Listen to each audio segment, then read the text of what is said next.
negosiasi dengan pusat belanja, ini kan masalah terbesar kan tetap biaya sewa, service charge, dan karyawan, 3 komponen itu. Nah, sehingga perjalanan sampai per sekarang kondisinya sejak cash in tetap tidak bisa menopang seluruh kos kita, inilah yang saya selalu katakan, teman-teman pasti mengambil langkah untuk efisiensi. Efisiensi itu adalah salah satunya penutupan toko, Bung Erwin. Nah, sekarang ini kondisinya bermacam-macam teman-teman ini. Kalau yang masih melaksanakan sektor dikonsumsi, saya kira masih bisa bertahan lah. Walaupun kondisi saat ini daya beli pun sudah mulai terganggu. Kalau kondisi yang kita cerita non konsumsi, non food, di luar farmasi juga, apalagi yang kita katakan bioskop sampai sedetik ini belum bisa buka, mainan anak-anak, kita katakan yang komponen sektor yang terbesar adalah sektor fashion gitu.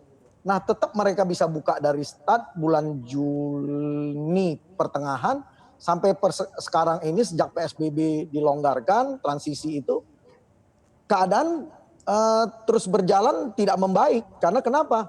Masyarakat middle up masih tetap takut ke pusat belanja, sedangkan masyarakat kita yang middle low konsumen kita masih tertahan karena mereka tidak punya income yang cukup atau daya beli yang baik. Nah, ini yang membuat dilema kita. Sedangkan operasional kita tetap harus berjalan. Nah, untuk memperpanjang napas kita apa? Paling kita bisa bernegosiasi, tapi tidak bisa semuanya dengan pusat-pusat belanja untuk menutupin kos-kos kita yang memang sangat berat sewa dan servisasi itu, Bung Erwin.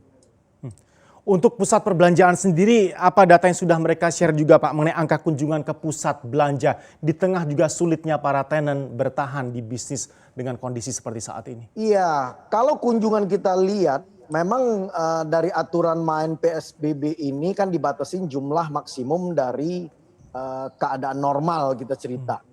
Itu pun tidak bisa mencapai, Bung Erwin. Nah, sekarang kita lihat sejak dilonggarkan, pusat belanja apalagi yang terutama beda ya antara middle up dan middle low ya.